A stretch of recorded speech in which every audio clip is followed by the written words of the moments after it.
I was gonna get an icon pass this season, but then got really into baking. I don't miss the mountain at all. I don't. Why would I? Just gotta fill that void.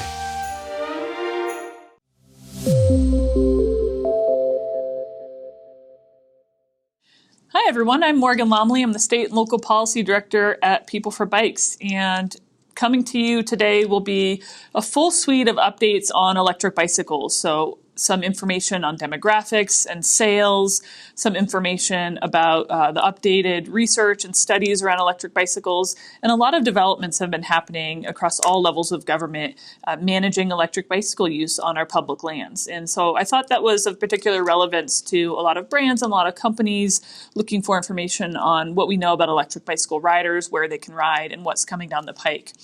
So I'll bring to you some of that information. First, a quick overview of People for Bikes. People for Bikes is the Bicycle Industry Trade Association.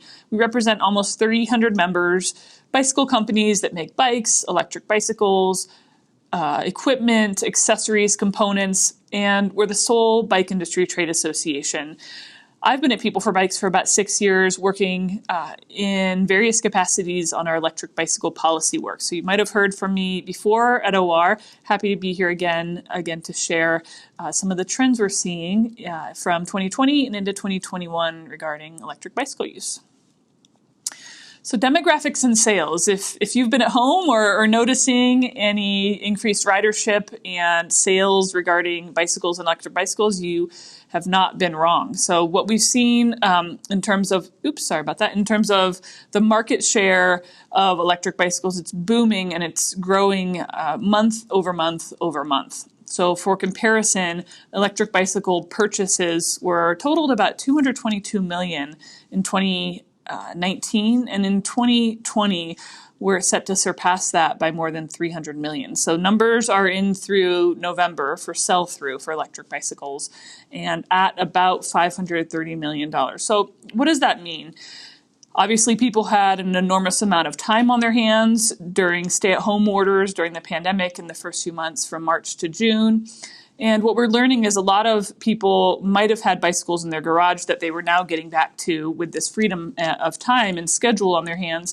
But more and more people were looking at their bikes and had heard about electric bicycles and began to buy them in droves. One thing I'll add as a side note is the supply chain issues that bicycle and bicycle accessories are facing right now through the spring didn't affect the electric bicycle industry as hard.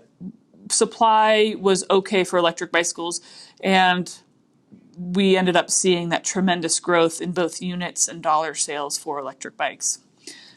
So what I'll mention now is just kind of a refresher on why electric bikes are so popular. It's hard to parse out whether people buy electric bicycles for recreation or transportation or somewhere in the middle, and we're almost moving away from that categorization and that nomenclature, because someone could easily ride an electric bicycle for errands, for getting their kids to school, but have fun doing it. So it's really difficult to parse out exactly why someone's buying one, but what they're looking for is the added ease of riding a bicycle with the ability to carry a lot of things and use the e-bike as a traditional kind of transportation option that gets them around town. You can probably relate to this. Most trips are within 1 to 5 miles close to your home. And that might be more difficult to do on a bicycle if you live on a hill, if you're carrying things or children, if you are under time constraints. Electric bicycles bridge a lot of those gaps. And so that's why we're seeing that tremendous growth that goes above and beyond any of the also tremendous growth we're seeing in the bicycle space. So they provide alternative transportation options, help bridge the gap between a bike and a car, kind of the best of both worlds. They allow people to travel longer distances with less effort. That small motor on an electric bicycle, I won't go into in terms of slides, but it's quite small. Sure, it's a motor. It's generally much smaller than your average hairdryer motor or microwave motor, and generally you're pedaling an electric bike, and it helps you move a little bit quicker, go a little bit further. It's inclusive to a wide range of abilities. At the kind of onset of electric bicycles, we saw a lot of people with a cognitive or physical limitation really attracted to electric bikes because it helps them get going and it helps them simply ride a bicycle. And now we're seeing folks across all ages, all abilities, all walks of life interested in riding an electric bicycle. In terms of demographics, the most comprehensive survey we have around who rides an electric bike and why is out of Portland State University, and this research was conducted in 2018. And I think it holds true for a variety of reasons. It essentially divides the main electric bicycle demographics into three major categories. So one is, as I kind of mentioned earlier, older adults, anyone with kind of a physical limitation, likely an existing bike rider who simply wants to continue bike riding into their older age. And by virtue of that are now able to ride with their families, their grandchildren, their kids, their friends. I frequently see groups of men and women together on electric bicycles and or not, but able to keep up the same pace together. Some have the e-bikes, some don't, and it's the ultimate equalizer. Second category is younger adults, so younger adults 18 to 30, 35, faced with the prospect of car ownership and looking for an alternative option. So someone looking to replace car trips with electric bikes and still faced with a commute and the need to carry things and get to where they need to go in an efficient manner. An e-bike can do that, especially if you live close to where you work, within 5-10 miles. And the third is females, generally speaking, but folks who are charged with doing a lot of your daily household activities, grocery shopping, bringing kids to and from school and activities. So many electric bicycles out there offer the opportunity to carry kids safely on the back and to carry up to 400 or 500 pounds of things, groceries, school supplies, the list goes on. So really that encompasses a lot of Americans. One of the major growth opportunities for electric bikes, we believe, is into communities that are traditionally underserved by bicycle facilities, by bicycle shops, and historically disinvested communities who might not be able to afford the price of a car, but still have to get around town to a job. So low-income communities have the opportunity to ride bikes to generally get where they need to go, but they've been underserved by the bike industry to date, and I think that's a major growth area. One last thing you'll see on the slide here is safety findings, and I won't go into this in too much detail, but one of the main barriers for people riding a bicycle is the perception of safety and whether you feel safe when you're on the road. Not whether you have a bike lane or you can get to where you need to go safely, it's whether you feel safe. And an electric bicycle helps overcome a lot of those barriers. So if you are able to go a different way, because you can go there, you can manage that extra distance and still make up the speed on an electric bike, or you can keep up with the pace of traffic, or there are a variety of different ways that being on an electric bicycle makes you feel like you're more part of traffic and a little bit safer on the road. That's a wonderful way to get more people who traditionally don't identify as a bicyclist out commuting and using a bike for fun. So that's a very brief overview on the market, policy, demographics, why people are riding them, anything that has changed over the last couple of years. I'll get into policies. So People for Bikes started working really in earnest on electric bicycle policies about 6 years ago, realizing that electric bicycle policies all across our 50 states were completely different. We want them to be the same. We want someone to buy a bike in California, be able to ride it across all 50 states just as they would a bicycle. And that's the crux of our policy work. So we'll go over what that means for bike suppliers and people in the outdoor space. So bear with me here. This is kind of my bread and butter. It gets a little bit wonky. Electric bicycles are a consumer product, just like a bicycle, like a computer, like a table, and they're regulated by the federal government in terms of federal consumer product safety standards. So how they need to be manufactured and how they can be sold is a matter of federal law. And in 2002, the federal government said that they're bicycles. What that means is that they're not motor vehicles. They can be sold as a bicycle. The manufacturing standards are identical for bicycles and electric bikes. Now, states regulate where anything can go on streets. How streets are managed, built, implemented is a matter of state law. And so you can legally buy an electric bicycle in all 50 states. That's a matter of federal law. You can't legally ride it in all 50 states. Again, that's the crux of our work at People for Bikes. I'll get into this in a little bit. The third aspect here is that electric mountain bike policy and regulations and access are a whole different category, and I'll discuss that as well.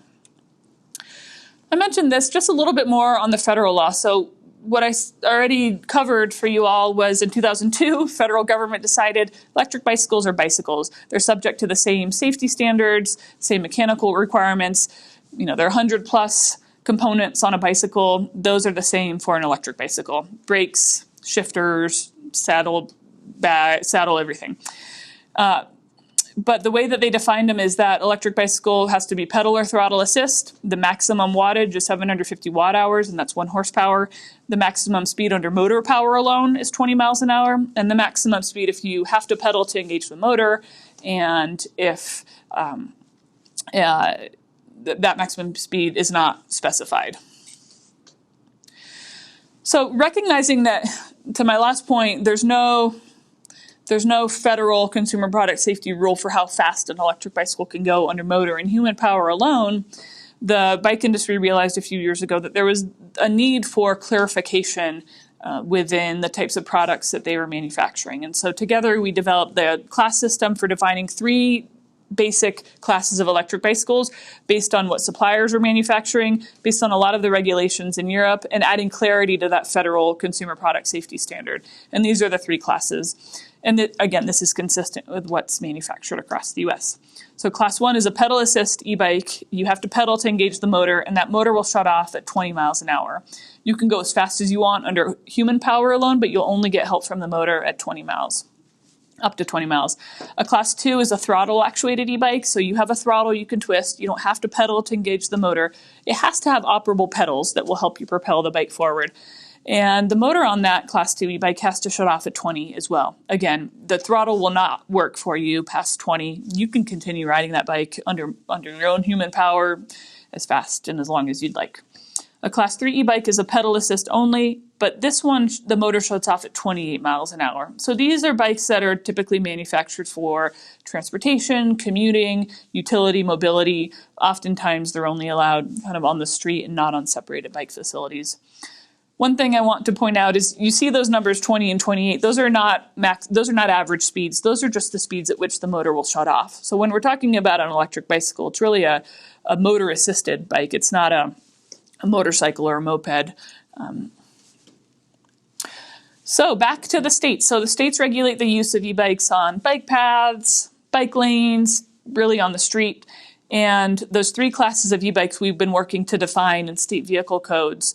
28 states now, we've worked in 28 states specifically that now define the 3 classes of e-bikes as bicycles. What that means is you can ride any one of those 3 classes, generally anywhere you can ride a traditional bike.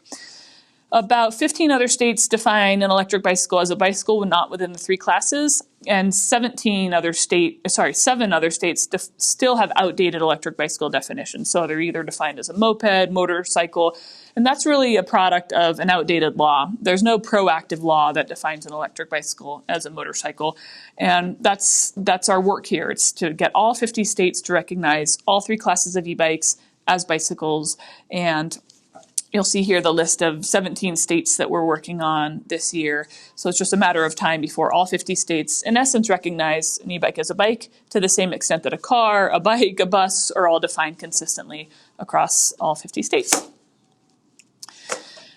Quick visual representation here. The states in green are the ones that define e-bike. The 3 classes is bicycles. States in yellow are the ones that still have some catching up to do, but generally an e-bike is a bike. And the states in red technically define electric bicycles as a motorcycle, and you're not technically allowed to ride your e-bike in those places. There's very little enforcement. There's very little understanding of these state laws. But if you look at it from an industry perspective, it could hinder the retail environment. It could make it harder for someone to get an easy answer when they go into a bike shop. Where can I ride this thing? So that's what we're working to improve.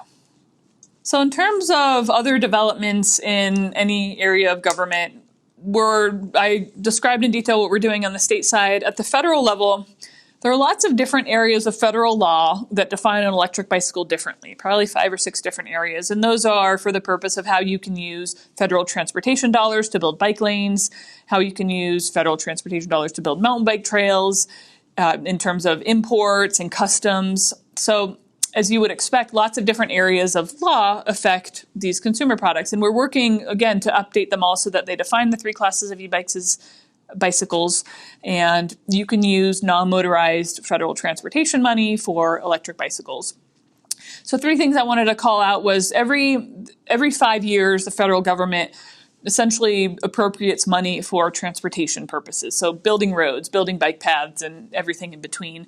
And what we're doing in that bill that should go through this new Congress is defining the classes of e-bikes as bicycles for the purpose of, okay, you build a non-motorized trail facility, you can use e-bikes on there. So that's a big win. The second here, and the details here are really still up in the air, but we're working with some congressional elected officials on incentivizing the purchase of electric bicycles. So working on a federal tax credit for the purchase of an e-bike. And there's some details there, but that would be a monumental win for the industry and for riders. And it kind of goes to my earlier point about making sure that access to electric bicycles is as equitable as possible.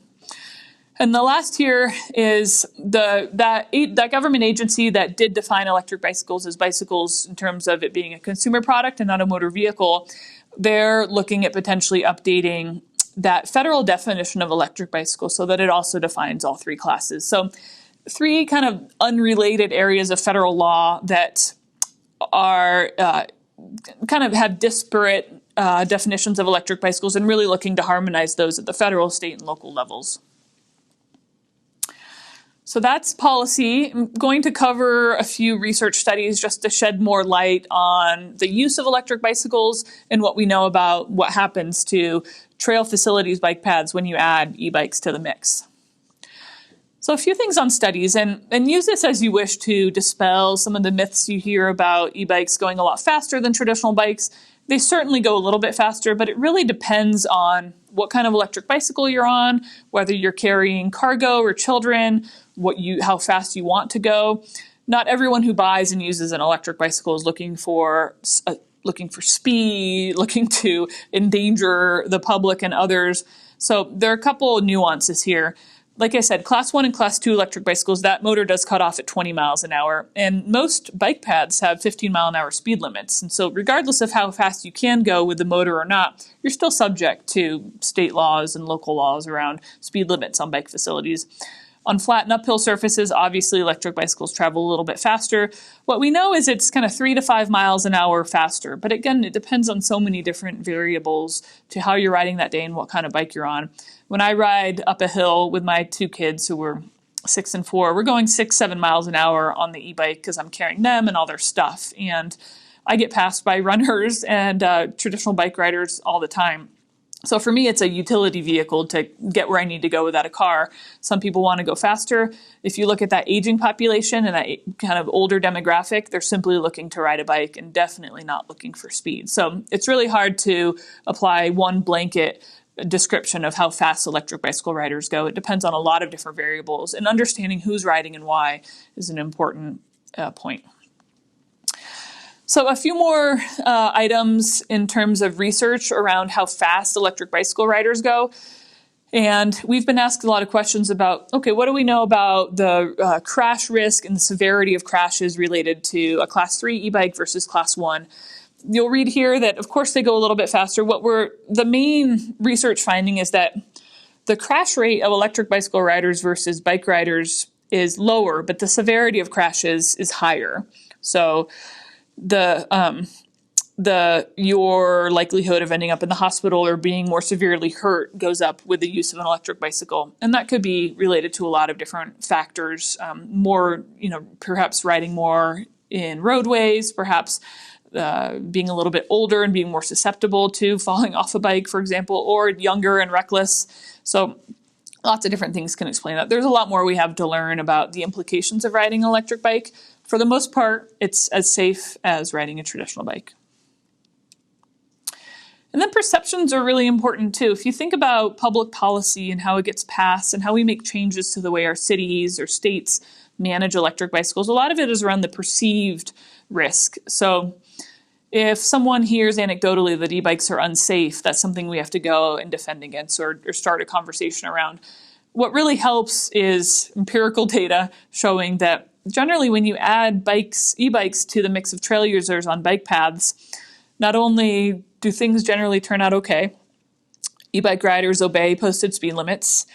Non-e-bike riders and non-e-bike trail users generally don't know that they're sharing the trail with an e-bike. This study at the bottom out of Jefferson County, Colorado, showed that when folks were asked if they knew they were sharing the trail with an e-bike, knowing that there were e-bikes out on the trail, 71% of them said they didn't. So, and then you'll see this number here I'll highlight. 67% of folks in this Jefferson County study had a differing opinion of electric bicycles before riding versus after, generally a more positive one once they realized they were like bikes, they were fun, they felt like they could operate them safely and like a bike.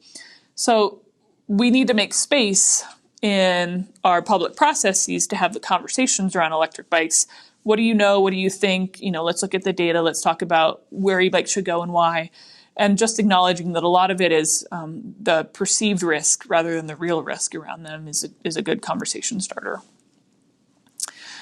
So that's it on research. There's a lot more out there. If you go to peopleforbikes.org/ebikes, we have a whole research library, and that body of research is growing every day. Those are the ones I wanted to highlight just to address some of the issues around speed and safety. So now we get into electric mountain bikes, and this policy space is completely different. I come from International Mountain Bicycling Association. We did a lot of work on mountain bike access issues, so it's a space I'm relatively comfortable in, but it's much different than the work we do with the federal government and the state governments in terms of defining electric bicycles. This is really about access. Where should they go? What are the environmental impacts? What are the social impacts? And how people use electric mountain bikes on trails differs a little bit from how they use them on the road and bike paths. So we'll get into that. So local electric mountain bike policies. Remember that map I showed you of the states that have defined the 3 classes of e-bikes as bikes? That really has no bearing on single track trails and where you could ride a mountain bike. It's still up to local, state, and federal governments individually on how to regulate those, but local and state governments work through their parks department, their state park resource agencies, and have completely different rules related to e-bikes as what their traffic laws might define. In the federal lands, if you think of the Park Service, the Forest Service, Fish and Wildlife, Bureau of Land Management, they all have their own electric bicycle definitions and management guidelines. I'll get into what those are and the work we're doing to improve that. So state electric mountain bike policy is not as rosy as the previous map I showed you, but we're coming along. The states that are in green allow class 1, at least class 1 electric mountain bikes wherever you can ride a bike, so on non-motorized trails. The states in yellow have real complicated variances, but are working towards allowing electric bikes on some trails, not a blanket allowance. And the states in red, in essence, in their state park policies, define an electric bicycle as a motorized vehicle. You can ride it where you can ride a motorized vehicle, and there are still wonderful high-quality trail experiences that are open to motorized vehicles. If you're thinking a motorcycle or something a little bit more narrow, there's still great single track out there. But the desired experience of electric mountain bike riders is very similar to that of a traditional bike rider, and they're looking for non-motorized trail experiences. How that shakes out on the local level is up to local land managers, local stakeholders.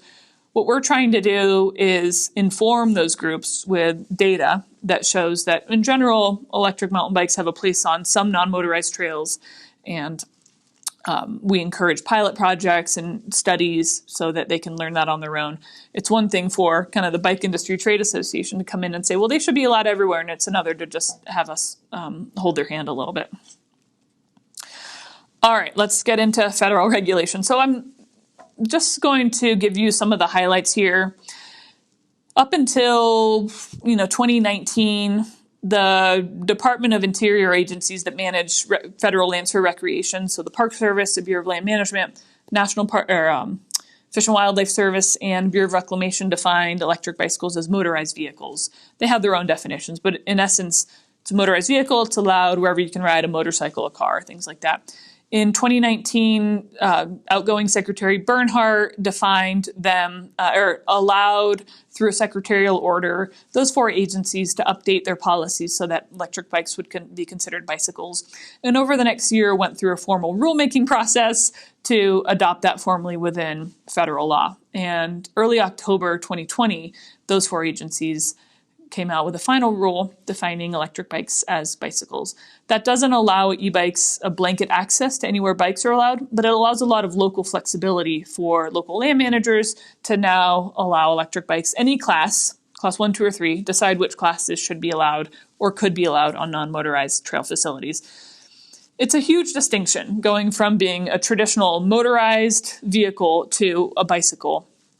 And again, it's not blanket access, but it's a better local tool to distinguish what class of e-bikes could be allowed where. And that's really what local land managers wanted. They wanted a policy mechanism to make local decisions that made more sense with the users and the stakeholders on the ground.